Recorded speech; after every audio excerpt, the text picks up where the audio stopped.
Morning my dear friends, मैं Saurabh Agarwal basically UK का रहने वाला हूं।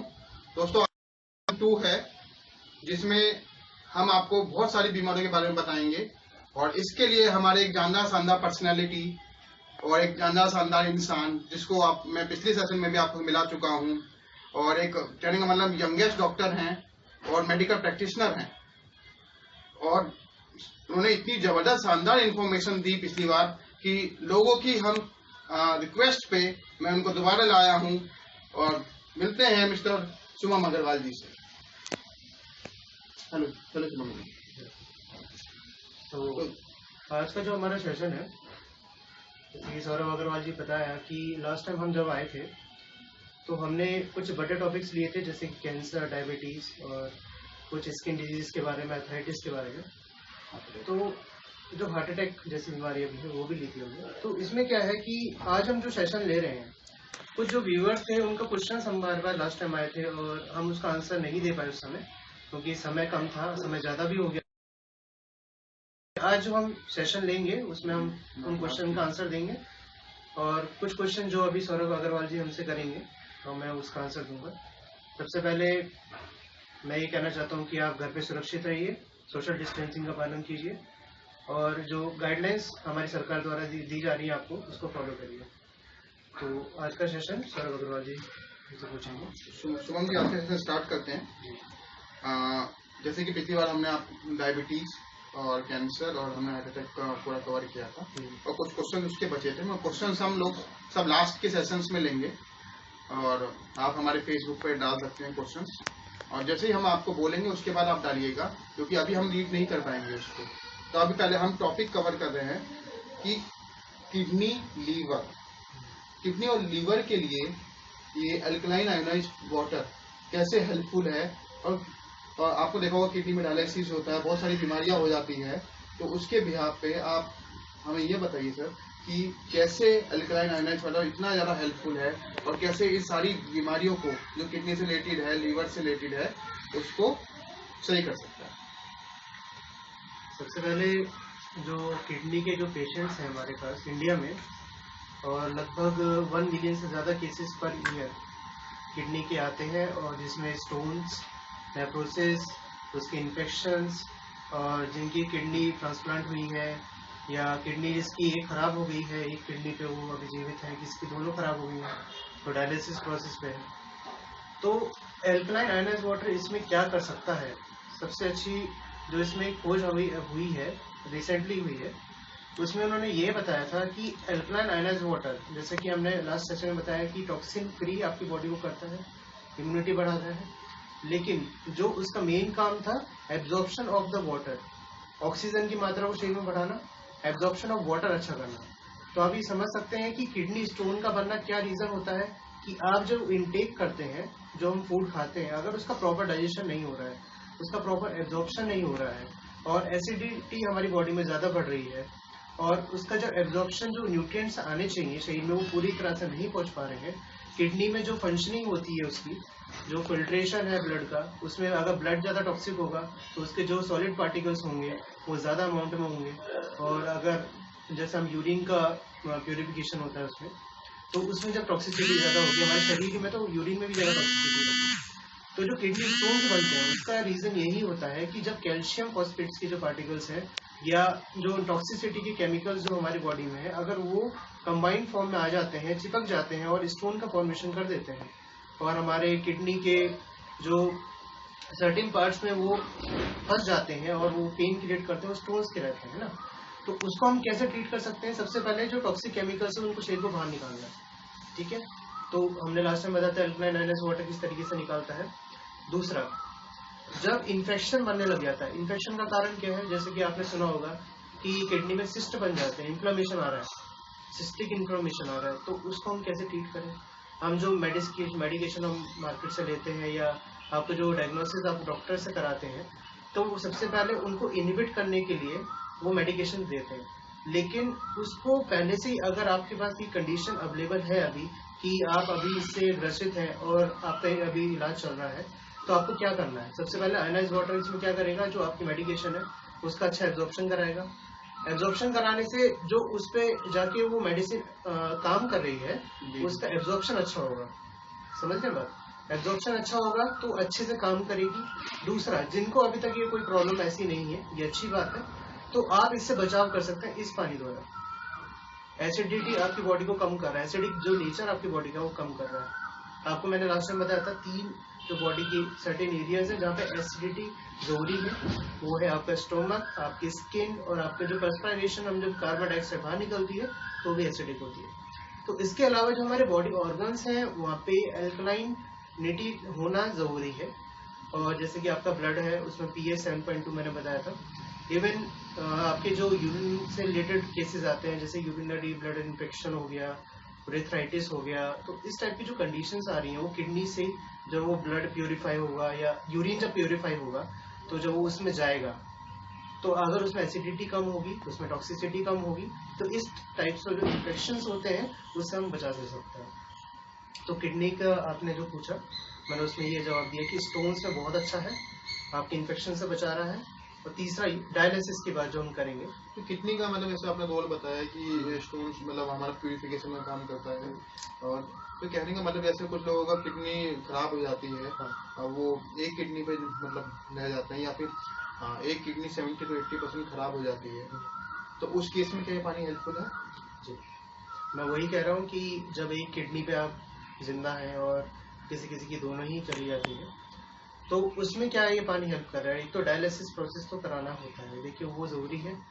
और आपका जो पानी काम करता है कि आपकी जो एसिडिटी है ना बॉडी में, जो टॉक्सिसिटी है किडनी को, अगर आप एक किडनी पे हैं, अगर जब आपकी 2 किडनी होती हैं तो ज़्यादा अच्छे से काम करती है, जब 2 किडनी होगी तो डबल काम करेंगी।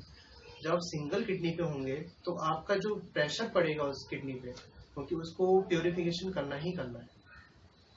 समझे ना बात को? आपको 5 लीटर ऑफ ब्लड है तो उसको प्योरीफाई करना ही करना है, उसमें जो टॉक्सिसिटी है उसको प्योरीफाई करना ही करना है, उसको यूरिन को निकालना ही निकालना है। तो ये काम क्यों कर रहा है? क्योंकि जब एसिडिटी, जो एसिडिक मटेरियल है वो खींच लेता है एनएच वाटर ब्लड से और आपकी बॉडी से डिटॉक्सीफाई कर रहा है उसको, तो किडनी पे प्रेशर कम होगा। और जो ये पानी है, इसमें मैंने लास्ट टाइम बताया था कि इतने माइन्यूट मॉलिक्यूल्स हैं इसमें कि आपके ब्लड ब्रेन बैरियर को भी क्रॉस कर देते हैं। तो ये बहुत ही ट्रांसपेरेंट सी, बहुत ही मतलब छोटी जानकारी तो नहीं कहूँगा, बहुत बड़ी जानकारी है, लेकिन ये बहुत माइन्यूट चीज है समझने के लिए कि इतना पतला पानी है और इतना अच्छा पानी है, डिटॉक्सिफिकेशन करने वाला पानी है कि इवन जो बड़े बड़े आपके आयुर्वेदाचार्य भी हैं, और जो आपने मैंने लास्ट टाइम बताया था रविशंकर जी भी हैं और आपके सदगुरु जी भी हैं, ये भी कहते हैं कि आपको एल्कलाइन फूड्स लेने चाहिए। क्यों लेने चाहिए? आपके एंटीऑक्सीडेंट बढ़ेगा। जी जी, एंटीऑक्सीडेंट मैंने आपको बताया था लास्ट टाइम कितना इंपॉर्टेंट है।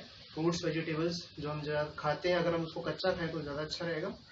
तो एंटीऑक्सीडेंट जितना बॉडी में बढ़ रहा है उतना आपका प्योरिफिकेशन अच्छा होगा। तो आपको डायलिसिस की जो टाइम होता है, जैसे कि अगर आप 3 महीने में डायलिसिस कराते हैं या 6 में कराते हैं, तो उसका जो टाइम होगा वो बढ़ सकता है।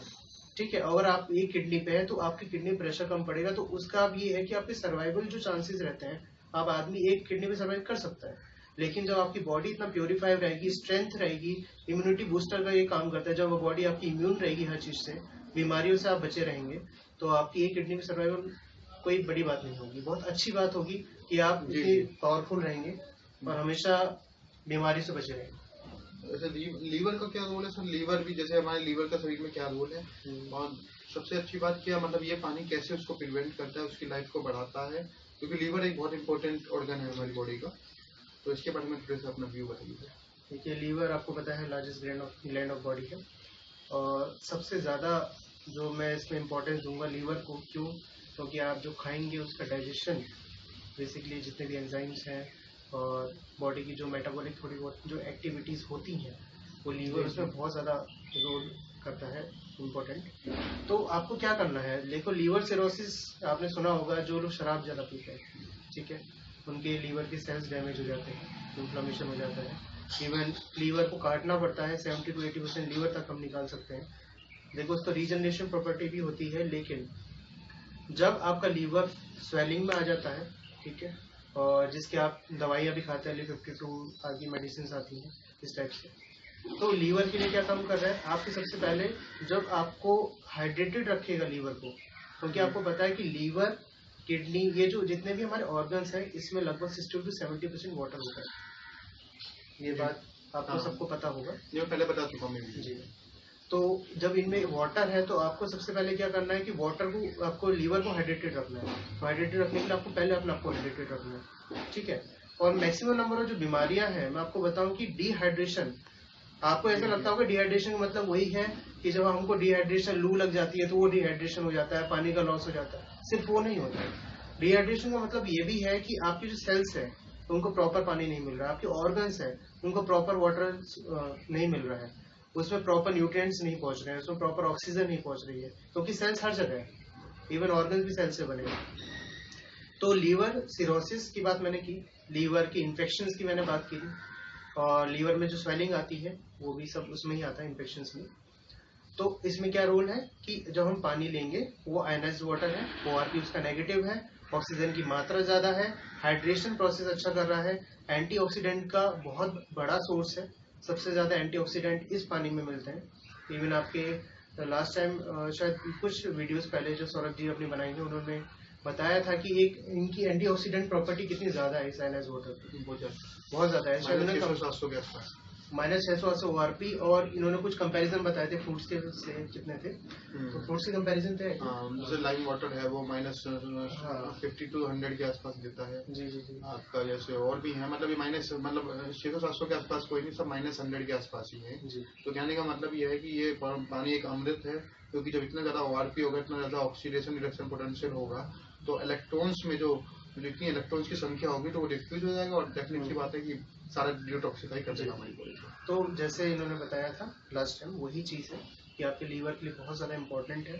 इवन जो लीवर सेल्स डैमेज हो जाती हैं उसको जो रिपेयर होता है तो उसमें बहुत ज्यादा इंपॉर्टेंट रोल करता है, क्योंकि ORP माइनस है और डिटॉक्सिफाई जैसे कर दिया ऐसे बॉडी को, आपकी डिटॉक्सिफिकेशन कर दिया तो आपके लीवर को कम काम करना पड़ता है उसकी टॉक्सिसिटी को निकालने के लिए। आप समझ रहे हैं ना बात, जैसे कि आपका किडनी प्योरिफिकेशन कर रहा है, ऐसे लीवर से भी जब ब्लड पास होता है तो उसमें भी टॉक्सिक केमिकल जाते हैं, ठीक है ना। तो उसका जो प्योरिफिकेशन अच्छा हो रहा है तो आपका जो सिरोसिस की प्रॉब्लम थी या इन्फेक्शन की प्रॉब्लम थी वो कम होने लगेगी, ठीक है। आपके जितने भी इन्फेक्शन है मैक्सिमम नंबर ऑफ, तो ये एसिडिटी के कारण है, एसिडिक नेचर जब उसका ज्यादा बढ़ जाता है, तो ये चीज समझने की बात है इसमें। जैसे किडनी और लीवर्स हैं, जैसे ये बहुत इंपॉर्टेंट रोल है इसमें, तो इनमें कभी कभी जैसे कुछ ट्रीटमेंट्स होते हैं जब ये प्रॉपर काम नहीं करते हैं, तो जैसे आपका लीवर में ट्यूमर भी होता है, किडनी में भी शायद हो जाता है, तो ये मतलब क्या इसको भी प्रिवेंट करता है? देखो लास्ट टाइम मैंने एक लेक्चर में बताया था कि कैंसर को कैसे प्रिवेंट करता है, और कैंसर बॉडी में कहीं भी हो सकता है। देखो ट्यूमर का फॉर्मेशन, कैंसर का फॉर्मेशन, तो उससे बचाव के लिए मैंने लास्ट टाइम बहुत सारे तरीके बताए थे कि आप इसको पानी के किस तरीके से हेल्प करेगा। तो उसी तरीके से जो किडनी में अगर आपका ट्यूमर हो जाता है, लीवर्स में अगर आपके ट्यूमर्स होते हैं, तो ये उसी तरीके से उसका जो एसिडिटी है, एसिडिक जो नेचर है, अगर हम उसको होने ही ना दें, अगर हम सेल्स को हाइड्रेटेड रखें, उसको प्रॉपर ऑक्सीजन पहुंचाते रहें, तो वहाँ पे जो एसिडिक एनवायरनमेंट क्रिएट ही नहीं होगा। और जब क्रिएट ही नहीं होगा तो आप इससे हमेशा बचे ही रहेंगे। लेकिन हाँ, अगर कुछ पेशेंट्स ऐसे हैं जिनको हो गया है और वो मेडिकेशंस पे अभी हैं, तो उनको ये हेल्प होगी इसमें कि आप आगे जो इसका बढ़ना होता है वो रुक जाएगा। दूसरा कि जो इसकी मेडिकेशन चल रही है उससे जो एब्जॉर्प्शन होगा बॉडी में इस पानी द्वारा, उससे आप बचाव हो जाएगा। तो दोनों चीजों से है कि आपको साइड इफेक्ट से भी आप बच सकते हैं। जो मेडिसिन, हर मेडिसिन का एक साइड इफेक्ट होता है, ये बात आपको डॉक्टर जब करता है प्रेस्क्राइब तो वो सोचता है कि मैं इसको इस पावर की मेडिसिन दूं या इस पावर की मेडिसिन दूं, या इसके साथ मुझे क्या मिला के देना है, क्या मैं इसके साथ एंटासिड दूं या इसको गैस की बीमारी की कुछ दवाई साथ में दूं। हर चीज का डॉक्टर प्रेस्क्राइब करते हुए सोचता है। तो जब आप डॉक्टर इतना सोचता है, क्यों? क्योंकि हर एक का साइड इफेक्ट दिया जाता है, तो हमको पेशेंट को ठीक करना, कम से कम साइड इफेक्ट देखे। तो ये पानी है, जब उसको डिटॉक्सिफाई करेगा, साइड इफेक्ट उसके जो होंगे उसको नॉर्मलाइज करेगा, तो ये पानी एक तरह से मिरेकल वाटर हम इसलिए इसको कहते हैं। जी। मेरा नेक्स्ट क्वेश्चन है कि थायराइड के जो पेशेंट्स हैं हमारे, उनके लिए कैसे हेल्पफुल है?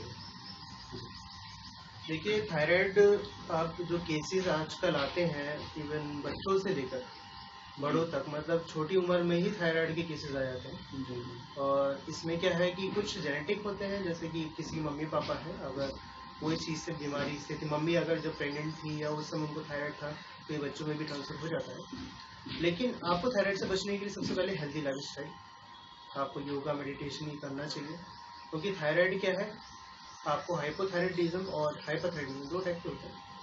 तो मैं थोड़ा सा ब्रीफली बता दूंगा क्या होता है कि हाइपो में जैसे कि जो लोग वेट गेन ज़्यादा कर लेते हैं, उनको भूख कम लगती है, कमजोरी रहती है, ठीक है, बॉडी पेन रहता है, हेयर लॉस हो रहा है, तो ये केसेस जो है ये हाइपोथायराइडिज्म में आते हैं। तो इसके हम जो मेडिसिन यूज़ करते हैं, हम लियोथेरेपी मेडिसिन दे देते हैं। तो इसमें क्या है कि आपको इससे बचना कैसे, सबसे पहले ये जो पानी है, मैंने आपको हमेशा से ये बताया, टॉक्सिसिटी को कम कर रहा है, एब्जॉर्प्शन बढ़ा रहा है। जब आपका कोलोन इन्फेक्शन से आप बचेंगे, कोलोन जब आपका सही से साफ होगा, जो आपका लार्ज इंटेस्टाइन है, स्मॉल इंटेस्टाइन है, वहाँ एब्जॉर्प्शन होगा, अर्ज इंटेस्टाइन सही से साफ होगी, तो आपका जो थायराइड की जो समस्या है, जो हार्मोनल इम्बैलेंसेस है, जो थायरोक्सिन का हार्मोनल इम्बैलेंसेस है, वो कम होंगे। आपका जो स्ट्रेस रिलेटेड जो प्रॉब्लम आती है, देखो हार्मोन इम्बैलेंसेस सिर्फ बॉडी के खाने पीने से ही नहीं, आपके मेंटल लेवल पे भी, आप जो सोचते हैं, स्ट्रेस लेवल जो आपका है, उस पर भी डिपेंड करता है। तो ये पानी क्या है कि सिर्फ ऐसा नहीं है कि ये आपका बॉडी में डिटॉक्सिफिकेशन या एसिड को बचा रहा है, सिर्फ इतना ही नहीं, आपको मूड को जो फ्रेश ये करता है, आपकी जो ब्रेन की हाइपर एक्टिविटीज हैं, जैसे कि आपके हार्मोन्स जब ज्यादा प्रोड्यूस होते हैं तो उसको भी ये रोकता है, अगर कम प्रोड्यूस होते हैं तो उसको नॉर्मलाइज करता है। तो इस पानी का ये सबसे बड़ा रोल इसमें ये है कि थायराइड में एक तो ये डिहाइड्रेटेड नहीं होने देगा, जितना ज्यादा हाइड्रेशन रखेंगे, जितना ज्यादा पानी पिएंगे, उतना थायराइड में आपको हेल्प मिलती है। दूसरा ये था हाइपोथायराइडिज्म, जिनका वेट ज्यादा गेन हो जाता है। और जो दूसरा मैं बताऊंगा हाइपरथायरॉइडिज्म के बारे में, जिसमें आपका वेट लॉस होता है, थायरोक्सिन की मात्रा ज्यादा आपकी बॉडी में प्रोड्यूस होती है। तो इसको हम कैसे रोकें, जैसे कि हम इसमें मेडिसिन दे देते हैं, जैसे हम पीटीओ मेडिसिन दे देते हैं या मेथिनाजोल दे देते हैं। तो इस टाइप से जो मेडिसिन दे रहे हैं इसमें, तो आपको अगर ये है तो इसमें आप इलाज कंटिन्यू रखिए, साथ में ये पानी इसको लेंगे तो ये बहुत फायदा करेगा इसमें, ठीक है।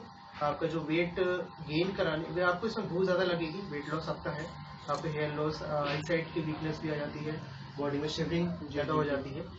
तो इस टाइप की जो बीमारियां आपको इसमें हुई है, ये जो बीमारी है, जिस टाइप की जो सिम्टम आ रहे हैं, इसको कुछ हद तक जब ये टैकल करता है ये पानी, क्योंकि एक तरह का इम्यूनिटी बूस्टर, मैंने आपको बताया था लास्ट टाइम कि इम्यूनिटी बहुत ज्यादा इसमें बढ़ जाती है, एंटीऑक्सीडेंट प्रॉपर्टी, क्योंकि हाँ जब थायराइड आपको होगा या थायराइड में जो पेशेंट्स हैं उनको एंटीऑक्सीडेंट्स की डिमांड रहती है, उसके सेल्स को ऑक्सीजन की मात्रा भरपूर चाहिए होती है। तो आपका जो हार्मोन इम्बैलेंस है उसको ही कंट्रोल या उसको टैकल में ही कर सकता है। तो इसलिए पानी थायराइड में भी बहुत ज्यादा इम्पोर्टेंट है। जी जी। जैसे थायराइड में जो पेशेंट्स होते हैं, ये पानी लगभग कोई टाइम पीरियड है कि जिसमें ये रिकवर हो जा सकता है?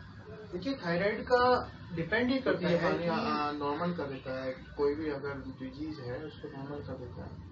मतलब मैं सोचता हूँ शायद ये हर एक की बॉडी पे डिपेंड है कि ये कैसे नॉर्मल है, मतलब नॉर्मल हो जाएगा कितने टाइम में हो जाएगा।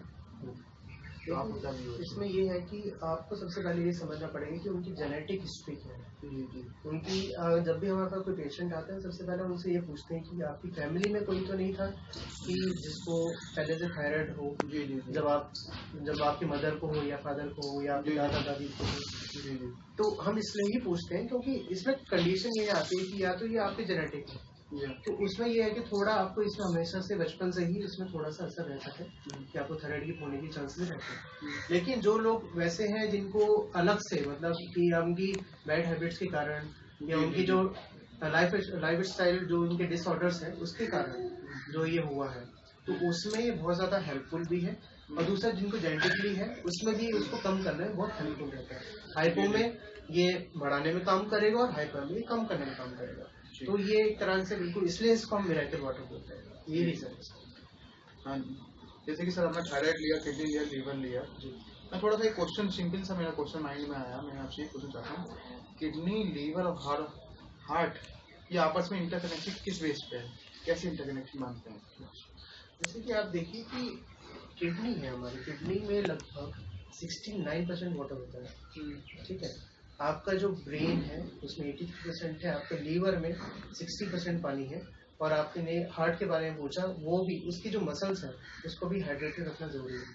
क्योंकि मसल उसकी थकती नहीं है, इनवॉलंटरी मसल्स रहती हैं। जी, जी। तो उनको जब तक प्रॉपर एनर्जी प्रॉपर नहीं रहेगी, उसको हम जब तक हेल्दी नहीं रखेंगे, ठीक है, तो तब तक आपकी बीमारी रहती है। तो इसमें कनेक्शन क्या है कि लीवर का काम आपको पता है डाइजेशन में हेल्प कर रहा है।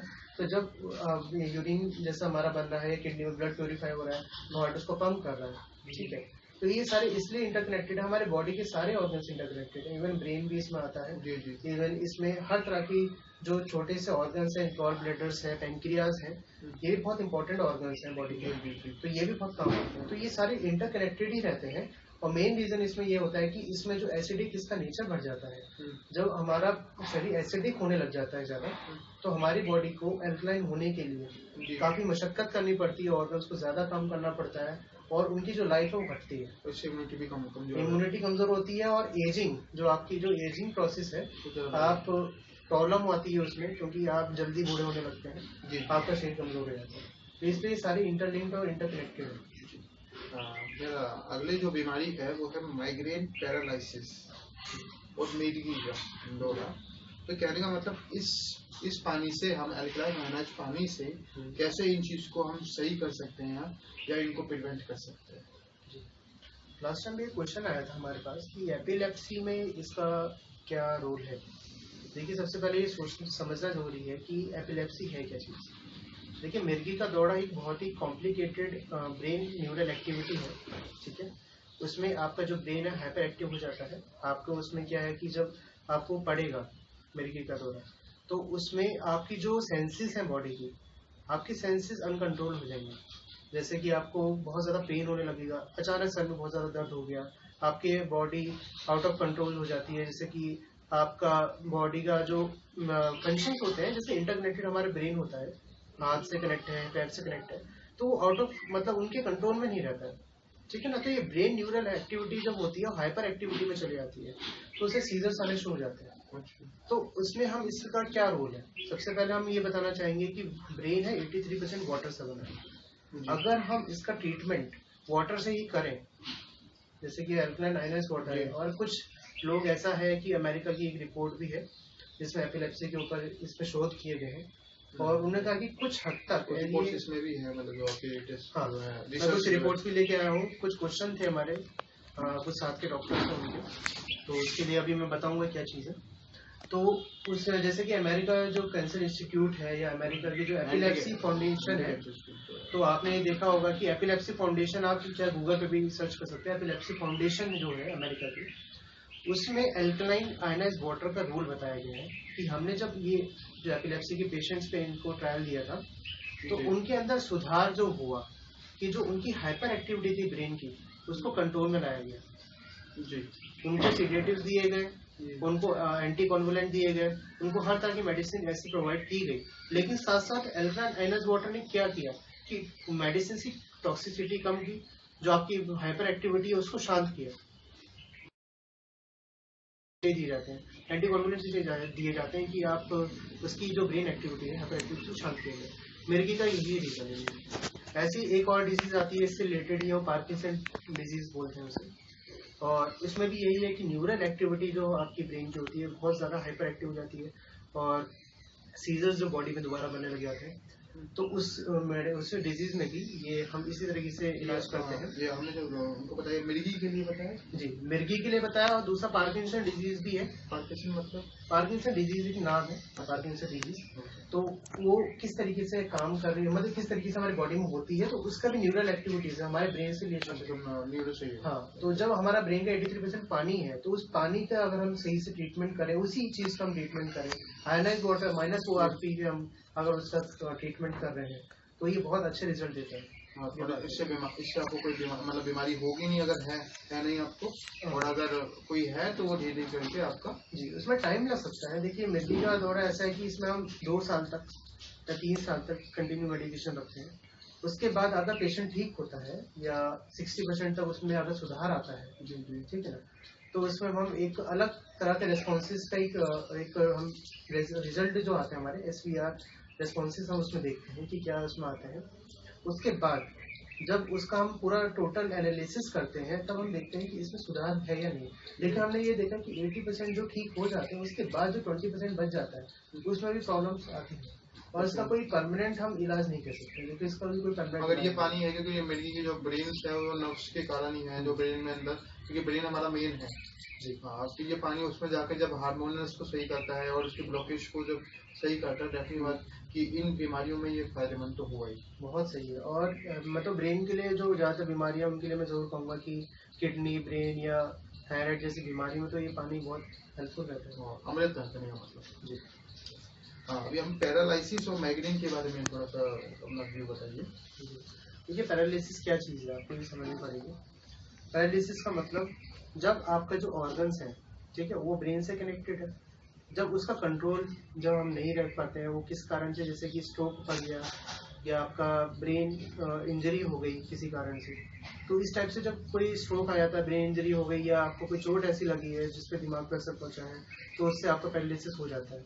तो आपने देखा होगा कि वन साइड किसी को पैरालिसिस हो जाता है, किसी के हाथ में हो जाता है, एक साइड पूरा गया तो हाथ पैर काम नहीं कर रहा है, एक साइड काम कर रहा है, मुंह टेढ़ा हो गया। इस टाइप से जो पैरालिसिस होती है बहुत छोटी सी है बात है कि आजकल लोगों को हो जाती है, ठीक है ना। तो कुछ इसमें क्या आते हैं कि मैंने देखा कि साइड इफेक्ट्स भी है। अगर कोई बीपी की मेडिसिन ले रहा है या किसी उसको शुगर की बीमारी है, तो शुगर के लिए वो ग्लूकोफेज मेडिसिन ले रहे हैं या DPP-4 इनहिबिटर्स ले रहे हैं, तो इस टाइप की जो मेडिसिन को ले रहे हैं, कुछ साइड इफेक्ट्स के कारण भी ये बीमारी आ रही है। अच्छा, साइड मतलब इनके साइड जो दवाइयाँ हम ले रहे हैं तो साइड इफेक्ट से पैरालिसिस हो सकता है। देखो, हर बीमारी का एक साइड, मतलब हर मेडिसिन का जो हम लेते हैं उसका साइड इफेक्ट आता है बॉडी, वो डिपेंड करता है कि आपकी बॉडी कितनी स्ट्रांग है, कितनी इम्यूनिटी है, कितना स्ट्रांग है। उसका जो साइड इफेक्ट है। या हम क्या करते हैं, जब हम मेडिसिन देते हैं किसी को, तो मेडिसिन काम कैसे करती है आपको ये भी जानना जरूरी है कि मेडिसिन हम जब देते हैं तो मेडिसिन का हम एक ये रखते हैं कि उसको हम कोट करें, या उसको कैप्सूल बना के दें, या उसको हम खाली गोली के रूप में दें, क्योंकि जब वो अंदर जाएगा तो उसका टाइम होता है कि वो कितनी जल्दी वो काम करेगी, रिएक्ट करेगी, कितनी जल्दी काम करेगी, कितनी जल्दी उस ऑर्गन पे जाएगी। उसके बाद जब वो ऑर्गन पे जाके वो अपना काम करती है, उसको निकालना भी शरीर से जरूरी है, ठीक है। उसके जो टॉक्सिन्स बनते हैं उसको शरीर से निकालना बहुत जरूरी होता है। तो हम जो मेडिसिन देते हैं उसका टॉक्सिन अगर ब्लड में ही रह जाए, आपको ये पता होगा कि जब हम मेडिसिन देते हैं तो डॉक्टर्स आपको कहते हैं कि आप मेडिसिन के टाइम पे आप पानी कम पीजिए, लेकिन आपको पानी ज्यादा पीना चाहिए, ठीक है। आप उस समय कम पीजिए कि आप जिससे आपकी मेडिसिन जल्दी काम करे, लेकिन एक चीज ये है कि आप कुछ समय बाद उसको पानी आप जितना ज्यादा इंटेक लेंगे तो आपका यूरिन का जो फॉर्मेशन होगा उसमें वो टॉक्सिक केमिकल निकल जाता है। लेकिन लोग क्या करते हैं इंडिया में, पानी कम पीते हैं, ओबेसिटी बढ़ रही है, उनको इन्फेक्शंस बढ़ रहे हैं, उनको लीवर की प्रॉब्लम, हार्ट की प्रॉब्लम क्यों आ रही है, क्योंकि हम लोग यहाँ डिसिप्लिन नहीं है इंडिया में। तो इस तरह से इतनी बीमारियां फैलती है। तो इसी तरह से आपने मुझसे जो पैरालिसिस के बारे में पूछा, ये बहुत ज़्यादा इसमें अच्छा काम करता है पैरालिसिस में, क्योंकि ये ब्रेन की एक्टिविटीज़ को और इसको नॉर्मलाइज करता है, उसकी सेल्स को बचाता है। एंटीऑक्सीडेंट जितनी ज़्यादा इसमें देंगे हम, हाइड्रेटेड रखेंगे बॉडी को, उस तरीके से इसमें काफ़ी हद तक कंट्रोल पाया जा सकता है मेडिकेशन के साथ। माइग्रेन भी सेम ही है लगभग। हाँ, माइग्रेन में भी यही है कि उसमें जो हाइपर एक्टिविटी हो जाती है उसका रीज़न अलग है कि अगर आपकी लाइफ स्ट्रेसफुल है या आप खाते सीधे टाइम पे नहीं है या सोते टाइम पे नहीं है, प्रॉपर रूटीन नहीं है। हाँ, और इसमें ओवर थिंकिंग का भी बहुत ज्यादा रोल आता है, क्योंकि जो लोग ओवर थिंकिंग करते हैं, माइग्रेन की बीमारी ऐसा ही नहीं है कि मेल और फीमेल, एक्चुअली इसमें क्या होता है ना कि कुछ बीमारियां ऐसी होती हैं जो मेल्स में ज्यादा है, कुछ फीमेल्स में ज्यादा है, लेकिन ये बीमारी ऐसी है कि मेल में भी फीमेल में भी दोनों में अटैक कर रही है। और ये बीमारी ऐसे नहीं है कि आपको जेनेटिकली हो गई या आपके मतलब कोई ऐसा किसी से छूने से हो गई, इस टाइप की नहीं है। ये आपके ऊपर डिपेंड करता है कि आप किस तरह की लाइफ स्टाइल जी रहे हैं। अगर आप टेंशन फ्री लाइफ जिए और हेल्दी आप खाना खाएं, हेल्दी फूड लें, एल्कलाइन फूड्स लें, एल्कलाइन वाटर लें, एल्कलाइन आयनाइज वाटर में कहूँगा, एल्कलाइन वाटर नहीं आयनाइज वाटर लें, और जैसे कि आप योगा मेडिटेशन करें, तो ये बहुत अच्छे से ट्रीटमेंट हो सकता है। माइग्रेन ऐसी बीमारी है कि आपको मेडिसिन की इसमें जरूरत ज्यादा नहीं पड़ती अगर आप इनिशियल लेवल से हैं, ठीक है ना। और इसके कुछ सिम्टम्स मैं आपको बताता हूँ, जैसे बहुत ज़्यादा सर में दर्द होना, फेस में दर्द होना, नेक में दर्द होना, और बॉडी में पिंचेस होना शुरू हो जाता है, नेक के पिंचेस आते हैं। तो इस टाइप से जब पेन होना शुरू हो जाता है तो ये माइग्रेन के सिम्टम्स है, ठीक है। तो इस चीज़ से बचा जा सकता है इस पानी के द्वारा। हमारा टॉपिक है ब्रेन फॉर आर्थराइटिस के लिए कैसे हेल्पफुल है, क्योंकि ब्रेन की जो प्रॉब्लम्स है वो कहते हैं कि ब्रेन एक ऐसा सर्किट है जिसका इलाज हर कोई नहीं कर सकता, और अगर इलाज करने की कोशिश भी करते हैं तो कभी ब्रेन हेमरेज हो जाता है या काफी चीजें हो जाती हैं, और दूसरा आर्टराइटिस, पहले आप ब्रेन के बारे में बताइए, तो ये कैसे हेल्पफुल है? जैसे मैंने अभी बताया था कि ब्रेन 83% वाटर से बना हुआ है और उसकी सेल्स को हाइड्रेटेड रखना और प्रॉपर न्यूट्रिएंट्स पहुंचाना, ऑक्सीजन की डिमांड जो ब्रेन को होती है, अगर ऑक्सीजन उसको प्रॉपर नहीं मिलेगी तो ब्रेन डेड हो जाता है। ये आपको पता है कि जब एक्सीडेंट्स होते हैं, अगर आपका ब्लड लॉस ज़्यादा हो जाता है तो वहाँ डेथ क्यों होती है? क्योंकि जब ऑक्सीजन ब्रेन को प्रॉपर नहीं पहुँचेगी, जब हमारी बॉडी के जो ऑर्गन्स हैं उनके सेल्स को ऑक्सीजन प्रॉपर नहीं पहुँचेगी तो ब्रेन डेड हो जाता है। तो उसको आपकी न्यूरल एक्टिविटी को अच्छे रखने के लिए अगर आप प्रॉपर लाइफ जैसे कि हमारी लाइफ स्टाइल अच्छी नहीं है इंडिया में, फास्ट फूड ज़्यादा खाते हैं, जंक फूड ज़्यादा खाते हैं, आपने एंटीऑक्सीडेंट कम ले रहे हैं, तो इसमें क्या काम कर रहा है कि ब्रेन को जाके हाइड्रेटेड करेगा, उसकी नर्व सेल की जो जैसे कि नर्व सेल का जो काम है हमारी बॉडी को, जैसे इम्पल्सेस पहुंचाता है हर एक ऑर्गन्स में, ठीक है ना, सेंसरी मोटर न्यूरॉन्स के द्वारा, या आपका जो सिंपैथेटिक सिस्टम काम कर रहा है, पैरासिम्पैथेटिक काम कर रहा है, उस सिस्टम को जब ये प्रॉपर ऑक्सीजन के साथ प्रॉपर नर्व सप्लाई जो है उनकी अच्छे से काम करेंगी, तो मुझे नहीं लगता कि ब्रेन की जो बीमारियां हैं वो इतनी आसानी से हो सकती है। और इवन जब आपको कैंसर जैसी बीमारी जिसको हमें पता भी नहीं होता कि हो गया है हमको, क्योंकि वो कभी भी कैसे भी हो जाता है, लेकिन उसका रीजन जो मैंने आपको बताया था, एसिडिक नेचर, अगर हम एसिडिटी शरीर के टॉक्सिन नहीं कम कर दे तो वो बीमारी आपको कोई पकड़ेगी। ट्यूमर की, जैसे आपको मैंने अभी बताया कि एसिडिटी और आपका टॉक्सिन हम बॉडी को डिटॉक्सीफाई करते रहे, तो ये पानी डिटॉक्सिफिकेशन करता है, तो अगर हम ऐसा करते रहे, ऑक्सीजन की मात्रा भरपूर है, तो आपको ये बीमारी नहीं पकड़ेगी। तो जी अब नेक्स्ट जो हमारी बीमारी है वो आर्टराइटिस है। आर्थराइटिस जी। हाँ, तो वो कैसे हेल्पफुल है, क्योंकि इसके सबसे ज्यादा पेशेंट्स हैं और ये ओल्ड एज में ज्यादा होती है, मगर आजकल तो ये युवाओं में भी दिखने लगी है। तो इसका रीजन क्या है, ऐसा क्यों है, और खान पीन की वजह से है या फिर हमारे पॉल्यूटेड एयर की वजह से है या हमारे पानी जो हम पी रहे हैं उसकी वजह से है, और कैसे अल्कलाइन आयोनाइज वाटर इस चीज में हेल्पफुल है? जी देखिए, अर्थराइटिस बीमारी जो है इसमें देखा जाता है कि जॉइंट्स में पेन जो आप कहते हैं उसको अर्थराइटिस, तो उसमें क्या है कि कुछ लोग कहते हैं कि हमारे जो सूजन आ रही है, ठीक है, सर्दियों के टाइम पे सूजन आती है, आप देखेंगे कि ओल्ड एज में लोगों को सर्दियों के टाइम पे सूजन आने लग जाती है, ठीक है। उसमें क्या होता है कि साइनोवियल जो फ्लूइड हमारे जॉइंट्स में होता है उसमें इन्फ्लामेशन जब आता है, ठीक है, तो वो क्या करते हैं कि जरा सा कंबाइन होने लगता है या चिपकने लग जाता है, ठीक है। तो जब अर्थराइटिस की प्रॉब्लम कैसे स्टार्ट हुई कि जब साइनोवियल फ्लूइड में इन्फ्लामेशन बन गया, ठीक है, साइनोवियम बन गया, तो उसमें क्या होता है, बोन्स टकराएंगे आपस में, फ्रिक्शन बढ़ेगा, तो उससे वो पेन करेगा, समझ नहीं पाएंगे। तो इसमें क्या है कि जैसे रूमेटॉइड अर्थराइटिस है, रूमेटॉइड अर्थराइटिस है, गाउट है, तो ये जो बीमारियां हैं इसमें कैसे हेल्प कर रहा है कि जो आपका साइनोवियल फ्लूइड है उसमें भी अमाउंट ऑफ वाटर, ठीक है, उसको भी प्रॉपर न्यूट्रिशन की जरूरत है। उसको हम अगर जैसे आप देखेंगे, अगर आप गूगल पे भी क्या है, आप कहीं भी किसी डॉक्टर से आप प्रिस्क्रिप्शन ले रहे हैं इस चीज़ का, तो आप उससे अगर पूछेंगे सर क्या इसको रोका जा सकता है, तो यही जवाब देगा कि इसको रोका जा सकता है आपकी हेल्दी हैबिट्स के द्वारा। आपको प्रॉपर एंटीऑक्सीडेंट इसमें जरूरी है। मैं आपको बताऊँ, आप ये अर्थराइटिस की बीमारी अगर किसी को है तो आप एंटीऑक्सीडेंट की मात्रा बढ़ाइए, आप ड्राई फ्रूट ज़्यादा खाइए, आप फ्रूट्स खाइए, ठीक है। और एल्कलाइन आयोनाइज्ड वाटर क्या है, हाईएस्ट रिचेस्ट सोर्स अभी एंटीऑक्सीडेंट का मतलब अवेलेबल है, ठीक है, -ORT 700 तक इसका है, इवन जितना ह्यूमन हम बना सकता है उस लेवल तक ये ले गए हैं, -700 तक। तो क्या काम कर रहा है, रिडक्शन पोटेंशियल वहाँ पे अच्छे जो न्यूट्रिएंट्स है, अच्छे जो आयंस है आपके शरीर में पहुंचा रहा है, ठीक है। इवन जो बोन्स है वो भी 15% वाटर से बनी होती है, इवन बोन्स की जो सेल्स है उसको भी हाइड्रेटेड रखना जरूरी है, उसके अंदर रेड बोन मैरो है, ठीक है ना, तो वो जो आपके RBCs है, WBCs का जो फॉर्मेशन हो रहा है, इन चीज़ों को देखना बहुत जरूरी है कि आपकी जो अर्थराइटिस की प्रॉब्लम है उसको आप या तो रोकिए, अगर आपका साइनोवियल फ्लूइड खत्म हो गया है, सॉलिडिफाई हो गया है, या वहाँ पे कैल्शियम के फॉस्फेट्स के उसमें जब पार्टिकल्स आ जाते हैं बीच में, वो जब पेन करने लग जाते हैं, तो उस चीज़ से बचने के लिए भी ये बहुत ज़्यादा कारगर है, क्योंकि इम्प्योरिटी से बाहर फेंकते हैं, ठीक है।